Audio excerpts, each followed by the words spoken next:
showtime. It's showtime.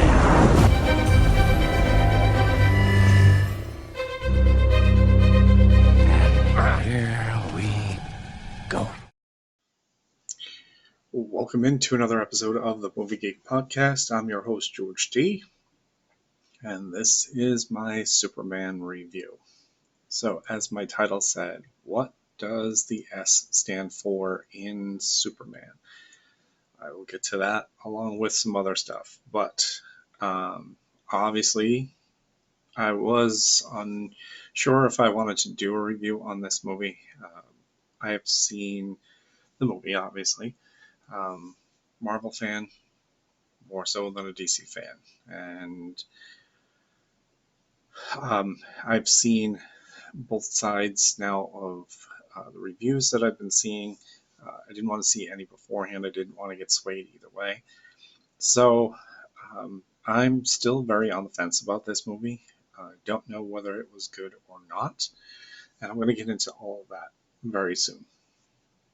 So, James Gunn comes aboard from Marvel after his Guardians of the Galaxy run, even though he had had splashes in the DCU, or now DCEU. And so they bring him aboard as the Kevin Feige of the DC universe. So it's a good idea in theory. And I watched this movie and I kind of understand, again, both sides of the argument of whether it was good or it was bad. I think James Gunn does have a vision of what he wants for the extended DCU universe that he is creating. I'm not sure the tone of this movie sets it forward or kind of just boggles it down until we get more into his other projects. And again, I'm going to explain all this. So, if you've seen the movie, I definitely want you to comment what you liked about it, what you didn't like about it, whether you agree or not with me. This is a hot topic that I've been seeing all over the place. And for you Snyder fans who have been blasting this movie, it's not warranted. It's really not that warranted. It's not even that deep. It's I know the Snyder fans wanted more from what they saw in the Justice League. They wanted to see part 2. They wanted to see those characters continue on. I get that. But this is a new DC. They had to blow it up after those horrendous movies that they put out toward the end when they knew the run was over with. The Flash, Aquaman, Shazam, and Blue Beetle, which, by the way, I'll get to later on, but Blue Beetle seems to have survived from that as well. So we are going to get started. And so this is not your typical Superman movie. He is a much more vulnerable Superman. He is a very new Superman. A lot of people have commented that it is more toward the comic book Superman. It's not my Christopher Reeve's strong Superman or Henry Cavill's strong Superman. David Sweat is the new Superman. Probably mispronounced his last name. I apologize, but you know me. So he doesn't look the part of the Superman we have seen in the past where he is big and muscular. So, of course, he's going to get beaten up. He's going to be vulnerable. He's going to, I don't know, in every fight he seems to get his ass kicked. And it's very strange to see that in such a film. But again, knowing James Gunn from, Guardians, it seems like he wanted to make these characters very vulnerable, which has its good and bad sides to it.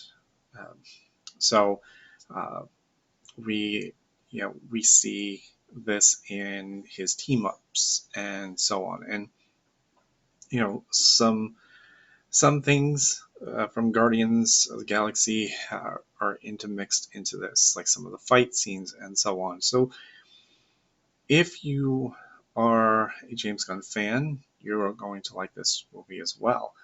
When I saw Guardians as in the MCU, uh, I had to see it a few times to kind of enjoy the film. Wasn't really sure who the Guardians were. Um, I wasn't a comic book fan of Guardians, so I didn't know who they were. So it took me a little bit of time to get to understand James Gunn's characters. This movie may need more views for me to kind of really understand where his vision of this Superman is going forward. So, but again, very beginning of the movie, um, he's just lost a fight. He has to go back to his fortress of solitude and recharge his batteries. He is met there by his robots acting as his medical people. Alan Tudyk plays the voice actor for those. He does a lot of the robot voices in every movie. He's been everywhere. He's done so much voice acting. So you already ought to know his voice by now, and it's easily recognizable. But he's also carried out by his dog Crypto. Crypto is a wild, out of control dog who sometimes listens, sometimes doesn't. He's jumping around on Superman. All he wants him to do is drag him to the fortress so that he can, recover. And then, he's tearing up the fortress and whatnot. So again, James Gunn puts that levity into the early on to this. Superman is recovered, only 83%, but he has to go back and try to ford off his nemesis at this point, Ultraman, who I'll get to later on in this film. So now we see Lex Luthor, played by Nicholas Hoult. Now, again, I don't know how to feel about Lex's character. And so I remember the Gene Hackman days where he was always, very cerebral, but very cold and stuff. We see a little bit of that in Nicholas, and I do like Nicholas Hoult. I don't think Gunn wrote this well enough for Lex to be that strong. There were moments where he was calculating and stuff outside of the fact that he was using Ultraman and his brain to, almost, kill Superman. And by that, he had, knowing Superman's moves before he did and so on. So his brain is working. But when it came to execution of everything else, there was that buildup of, oh yes, I'm cunning, I'm cruel and whatnot, and then there was the light moment that came after it. So he was all over the place, and I don't know if that was on purpose or just the tone of the movies. I just don't think it fits for this. I don't think it fits Lex Luthor, to be perfectly honest. At least in Man of Steel, Jesse Eisenberg was ruthless throughout. He didn't have the light moment to lighten the mood. So you had so again, James Gunn has two characters that are not your typical Superman. You've got your Superman and your Lex Luthor. Then eventually we get to see Rachel Bronson, her Lois Lane portrayal. I will admit that she plays a very strong Lois in this movie. So that works. And, her and Superman at this point are already a couple.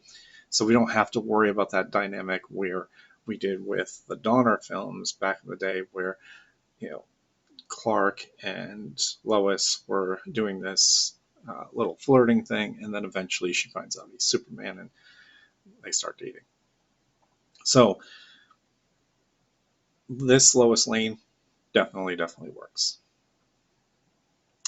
And there's some other characters in this film that I'm just not sure works. So we start with Green Lantern, played by Nathan Fallon. Uh, Green Lantern.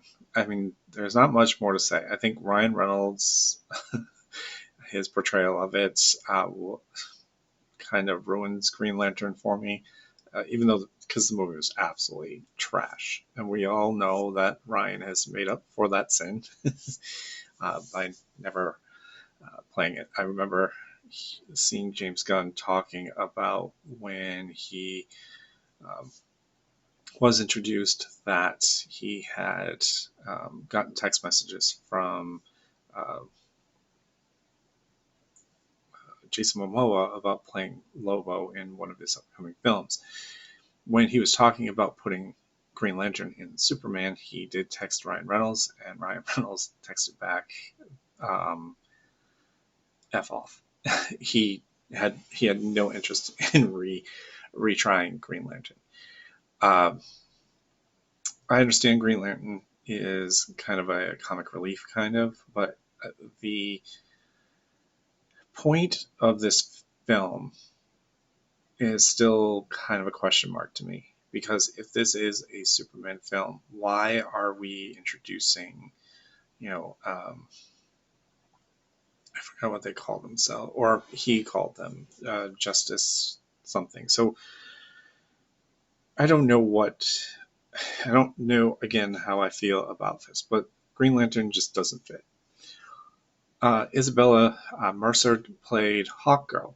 Uh, if you remember, she played Dina in Last of Us season 2, and the whole time I was thinking, take the mask off so I could see her face, because I'm like, I know that voice, I know I've heard it this year at least, and it was her. So her Hawkgirl, um, I don't know too much about the character.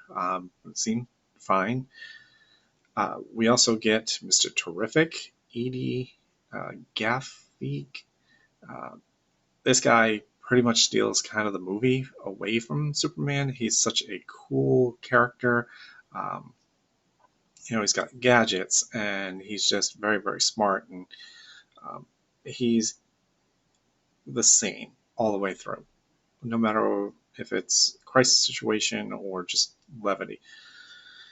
He is just the same, and he was pretty cool. So maybe there's going to be a spinoff with him, or he'll be a part of the Justice League at some point, or whatever leagues that they have in DC. Again, I'm not versed in DC, so again, not sure.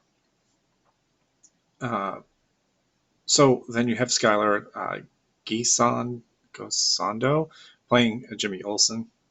He was fine. I just remember the original Jimmy Olsen from the Donner films. So again, I don't know which portrayal is which, but he did a pretty good job there.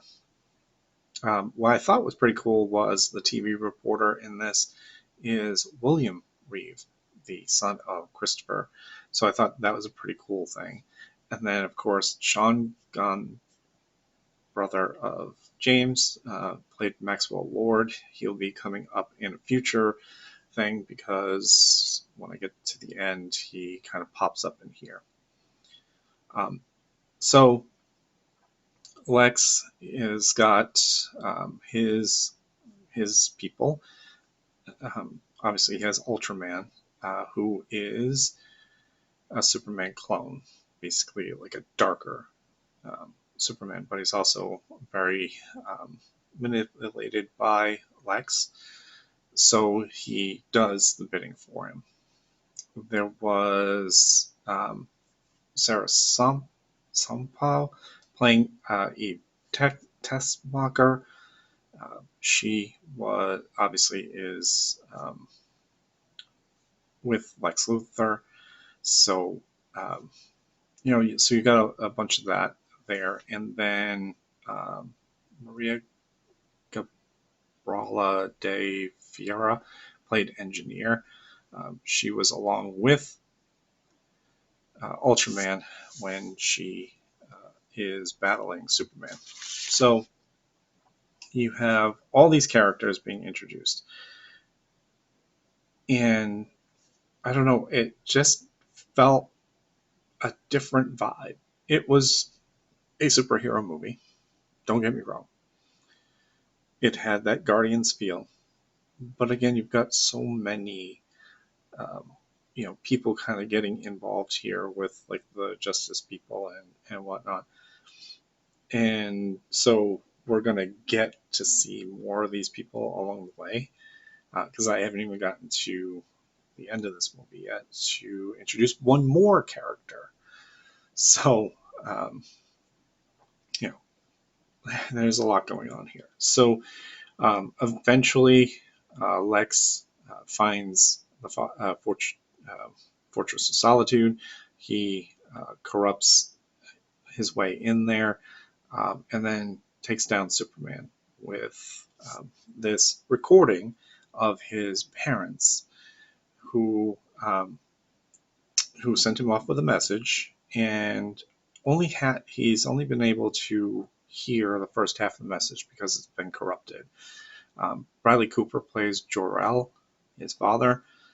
So you've got that whole dynamic where we only get to see the half, and it's Alan, the Superman robot says this is kind of his healing process. When he's healing up, he can hear his father's voice, see his mother, and be relieved, and going forward.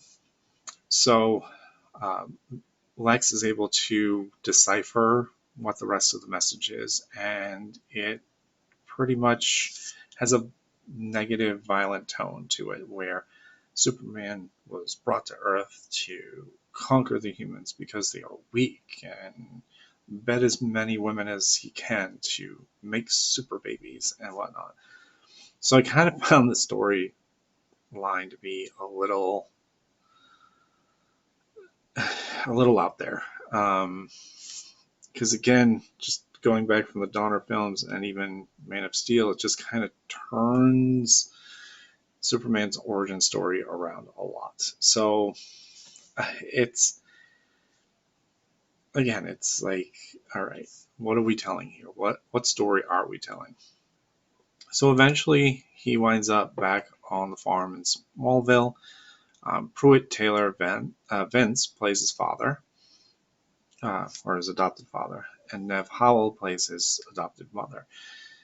And there's a light moment where John and Clark are talking on the porch while all this is going down. And, he says, parents are there to guide their children, but they're not going to tell them how to live their lives. Like, if you want to be a good person or a bad person, that is on you, and so on. So again, this is kind of that whole light tone to this film. You also got a lot of political stuff in there as well. I mean, all of this was going down because Lex wanted control of city-states in Europe, and he wanted Superman out of the way so that the invasion could start. And while the invasion starts, um, his father is like, make a choice. Do you want to see the future of what we can be, and so on? And obviously he suits up. His mom tells him his suit's all ready to go and get out there and kick some ass. So he gets the the rest of the Justice people, whatever. I don't remember what Green Lantern called them, but they didn't like whatever he called them. So, um, it goes from there. Um, so they were able to, stop the invasion, and Hawkgirl actually kills the dictator in it. So that was kind of dark, but again, Superman needing help from Green Lantern and his crew to help him out. Also, Anthony Cargan playing Metamorpho. He meets him in kind of the void area, and he helps out Superman after Superman saves his son from being killed, and he helps them being able to take down Lex Luthor toward the end. So I know I skipped through a lot of this because I want to get to more of how to feel about this movie, because I'm just not sure.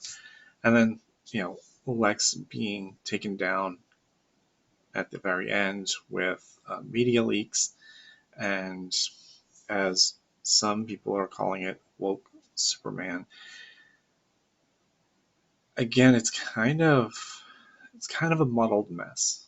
And then, we see Maxwell Lord. We also see Rick Flag, Frank Grillo, the always popular Frank Grillo. He is Flag in this, so eventually we'll probably see a Suicide Squad type team up. So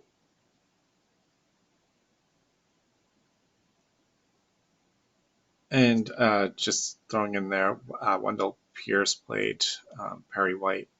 That's fine. There's been many different versions of Perry White throughout the years. So again, not going to worry about that. So, okay.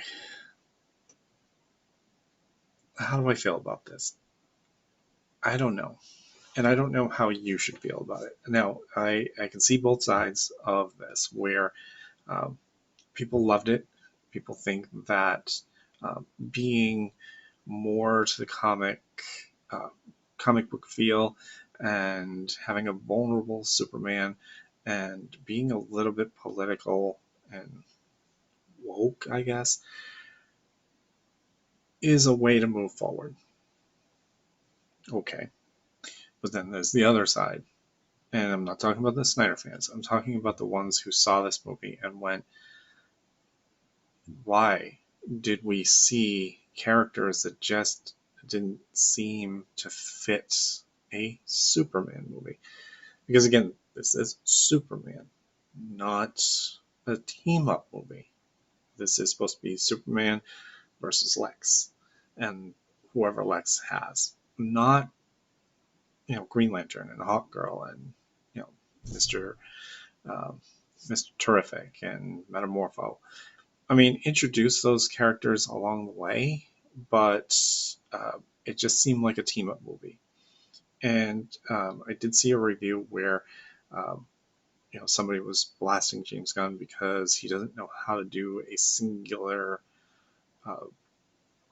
superhero type movie. Okay, that's fine, because if we look, we have Suicide Squad and we have Guardians. Those are all team-up movies. So, okay, I understand that. But DC wanted James Gunn for a reason.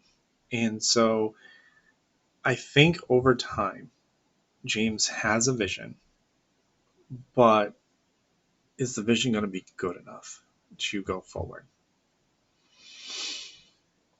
I don't know, because again, fans have been divided on this, and we probably shouldn't have three divisions, because again, we have the Snyder people who are just losing their minds over this, which I'm not sure why, as I said before. Then you have the people who wanted the old school kind of Superman, very strong and powerful. Also, a little human side to the Clark Kent, because we really didn't see much of the Clark Kent character in this movie. We kind of saw him in brief instances, but we also didn't see him as strong. There's some people that say, David's not, big like Henry Cavill, or, or fits the mold. I was a little, like confused as to his suit, his Superman suit, why it wasn't more, I guess, form fitting. Like it just didn't seem to feel right. But then I kind of harpened back to, um, again, the first Captain America movie, where that one didn't actually kind of fit either. So after a while, I just kind of got over it. So uh, finally, we get to the end of the movie where uh, Clark goes back to the Fortress of Solitude to try to find Crypto, and Crypto has destroyed the place. And he's talking, Superman's talking with his robot, and all of a sudden, bursting in the door is Supergirl, played by Millie Alcock, and she is coming in drunk and like looking like she just partied, like a cosplay model. So right there, I'm like, oh, she's next on the docket, coming up after Superman for a movie. So how am I supposed to feel about this? Now, granted, back in the day, we had Supergirl, which came out after, I believe, Superman 2, was a total train wreck, uh, played by Helen Slater. And it had some good actors in the movie. It's just horrible special effects. The storyline was just terrible. And then you had Supergirl on TV, played by Melissa Benoit. I actually kind of enjoyed that. I thought she played it very well. So this version of Supergirl, I don't know how to feel about this. So she takes Crypto because uh, Superman was supposed to be keeping an eye on him, kind of a babysitter, while trying to save the world while she's out partying. And then that's it. So then we get two post-credit scenes, which have no bearing on the movie. Basically, just having a light moment in the middle, and then the very end, he and Superman and Mr. Terrific are looking at the way the building was put back together when he stopped um, the void from happening, uh, and so on. And uh, there's a light moment there, but there was no continuation. Like, we're gonna introduce our next character, or we're gonna introduce the next movie. So, truth be told, James Gunn learned something from him at the MCU that he didn't want to do in the DCU, which is the MCU did their post-credit scenes to set up what was to come. James Gunn has said on record that he does not want to do that. If he's going to do post-credit scenes, it is going to be for this character in the movie. He's not going to try and piece together movies.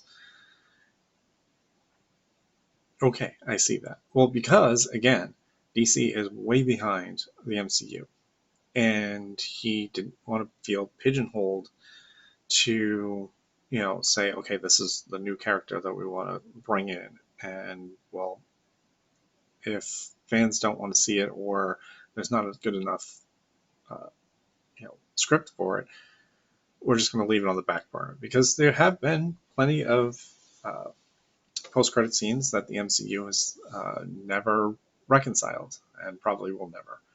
So I get it. So James Gunn doing a lot different things with the post-credit scene.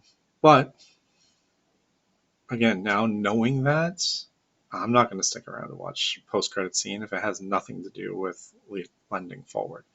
I mean, yes, you can have a light moment, kind of like what Thunderbolts did with um, Red Guardian in the um, cereal aisle, and seeing, the new Avengers on the Wheaties box and trying to get the lady to buy them. And then you went to the end credit scene where we see Fantastic Four, which leads us right to next weekend's Fantastic Four movie. So, yeah. But there was also a cameo in there from the Peacemaker, John Cena, because in a couple of weeks we're getting Peacemaker season 2. So Peacemaker has made it through the old DC, and he's coming into the new DCU. So eventually, will we see him in a movie? Most likely. But as I said before, Supergirl is the next movie up on the agenda for the DCU going forward. I have many questions going forward, and I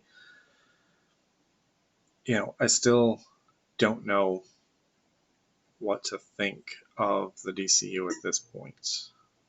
So, but I was curious about some things, so I looked up what is coming up down the line. We have Clayface in 2026, right after Supergirl. This is intriguing to me only because Mike Flanagan is involved. He is writing it. He's not directing it just yet, which is kind of weird. How are they not sure who's directing it if it is coming out in 2026? Because there was talks that James Gunn may take that, but take Mike Flanagan's script. And again, huge Mike Flanagan fan, and if he is going to be a part of this movie, I want to see it. And Clayface is a very interesting Batman villain. I've seen him in a lot of the Batman animated series stuff, so that is curious. 2027 Batman 2, which James Gunn has said this has nothing to do with his DCU. This is a continuation of the Batman, so that is its own separate entity. It almost feels like the Nolan Batman movies were their own, and the DCU, or the DCEU now, wanted a different version of Batman, which we will get, apparently, and Batman Brave and Bold will be the next DCU movie. This has, Robin and Batman in it. I believe I remember this animated series. I didn't mind it. So if he's got a vision for it, it'll be a lot darker. As I said, Clayface is actually was going to be a horror film, somewhat, because obviously Mike Flanagan. So that's intriguing to me. So then there was some other ones that came down the pike that will be out at some point. There's no set schedule. There's no phases like the MCU, so we don't know exactly when these movies are coming out or when they're going to be in production. But we've got TV shows and stuff lined up. So let's look at this. Dynamic Duo animated movie. This has the two Robins, the younger Robin and the Nightwing Robin. So this looks pretty interesting. But again, it's an animated film, but it propels the DCU forward. Mr. Miracle animated movie. Don't know the characters, so I don't know. Creature Commandos Season 2. So Creature Commandos is on Max right now. And so that is going to be carried over into the DCU of James Gunn. The Authority. I would assume this is um, a Justice League type thing. I'm not too sure. Curious though about Swamp Thing. I know it's a DC product, but does Swamp Thing really belong in a superhero universe? I don't know. I don't think so. I mean, my recollection of Swamp Thing is the original movie back in the day with Adrienne Barbeau. I know I'm dating myself on this one. You might want to look this one up. Uh, Teen Titans movie. A lot of people were excited about this when James mentioned that he wanted to do a Teen Titans movie. So people are excited for it. I remember both the younger Teen Titans from seeing it with George, and then the grown-up version of Teen Titans. So very curious as to see which version of the Teen Titans most likely would be the adult ones. Um, Also announced Bane and Deathstroke team up, or Bane versus Deathstroke. I don't know. It doesn't really elaborate. I want to see Bane again. I loved Tom Hardy Bane in Dark Knight Rises. I thought he was great. I know a lot of people were like, "Oh, his voice is so." Who cares? He played a very good Bane. Not like the Bane from the original Batman sagas. Yeah, that one was terrible. The Waller TV show. Now, obviously, she was the head of the Suicide Squad, so this will be pretty interesting. She's also been a part of the team with Peacemaker, so there's that. Let's see. Booster Gold TV. I have no idea who this character is. A new Harley Quinn uh, will be cast, and it's either going to be a movie or a TV show. Again, these are all kind of projects that he's thrown out there. Blue Beetle animated series. So we're taking that horrible movie, but we're gonna make it into an animated. Okay, that's fine. Constantine 2. I don't know exactly where he fits in either, but the original Constantine movie was really good. So I don't know if this is part of the DCU or it's just a DC product. Maybe Swamp Thing is the same thing. And then finally, Wonder Woman will be recasted. So Gal Gadot is not going to be Wonder Woman.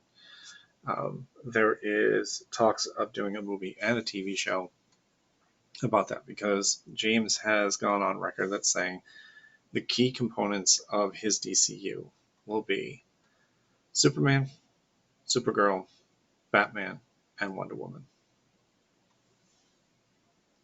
Okay. All right. So, he's got a vision. And what that vision is still uh, in its early stages. And again, as somebody who had trouble with Guardians at first, even Suicide Squad, uh, it might take me a little bit of time to get into this DCU, even though I'm not that excited about this. So again, give it time, I guess, DC fans. I would say give it time. Overall, this movie is okay. It's not that bad. It really is not that bad. And again, it's not something that I can say either way that I really disliked or really loved. It's kind of on the fence because it wasn't quite Superman, but also I had no expectations. And again, knowing James Gunn's movies pretty well and having to kind of digest it all,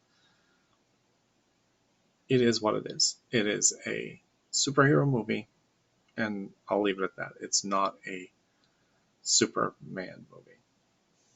So, what does the S stand for? Salvageable, meaning the DCU is salvageable under James Gunn. Can he get it to the level of MCU? I don't think so. But will he make it relevant for comic book fans and for the superhero fans? I believe so. I do. So I piggyback Rich um, saying that he believes in James Gunn. I'm going to believe that he has the right mindset for it. So we shall see what is to come. Again, I'm not entirely sure what Supergirl is going to look like next year. If her portrayal is anything like the few minutes that she was in this one, I don't know how that pulls off going forward and really propels the DCU. So maybe that was just a throw in. Maybe it's to lighten more of the mood, but I don't know. But I would be interested in the Clayface thing. Even seeing Wonder Woman on the screen, maybe even Harley Quinn, get a new Joker in there. See Bane, Deathstroke, uh, you know, even the Robins when they arrive in the um, in there. Teen Titans, again,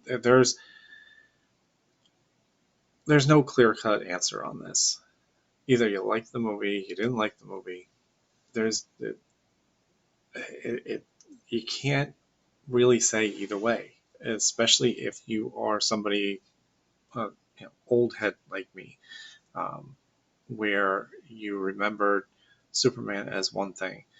Um, and so it's kind of a hard, look at, okay, why is this guy so vulnerable? Why is he getting his ass kicked all the time? Well, I guess in the comic books, which I didn't read, obviously, he is more vulnerable. He's more human. Okay, that's fine. So again, it's a superhero movie, and it works for me. I didn't dislike it, but I also didn't love it. So it's kind of right in the middle. That's like a 3 out of 5 if you were doing your own counting, where it's watchable, but uh, there's uh, there's just scenes in there where the levity of it is like really necessary. But again, it's a James Gunn film. So I know this is a very confusing review because, again, I don't know how to feel about this movie. I really don't. I don't know. But I'm giving the DCU a chance here. As much as I think it is dead and it won't rise to the MCU's level. And the MCU has got so much going on right now where they're right back on track. We are getting, Fantastic Four, and we're getting Doomsday, and we're getting all this. The DCU has to start over again and has to really get a good fitting. Now, budget wise, this movie will make it back, so it is considered a success. To fans, is it a success? Some fans, yes. Some fans, no. But I guess that is the way of superhero movies at the moment because, again, everybody has their takes on their favorite superheroes, and that is how it goes. But again, Superman is salvageable, and the DCU is salvageable. So that is what the S stands for. All right. Now that that's over with, I hope that you enjoyed it, even though I know this is a very convoluted review where you might be as confused as I was. And again, you might have loved it, you might have hated it. I want to know the reasons why, and I would love to give a little back and forth on the comments. So comment down below. Also like, share, obviously subscribe if you haven't already. I will be putting shorts out there soon, so we'll see how those get reactions too. But again, thanks all for watching, and I will see you all at the movies. You like that, baby? Let him know where I came from, yeah! See you next time. Bye. Waiting for you. Goodbye. Goodbye. Goodbye. Hasta la vista, baby. That's all, folks.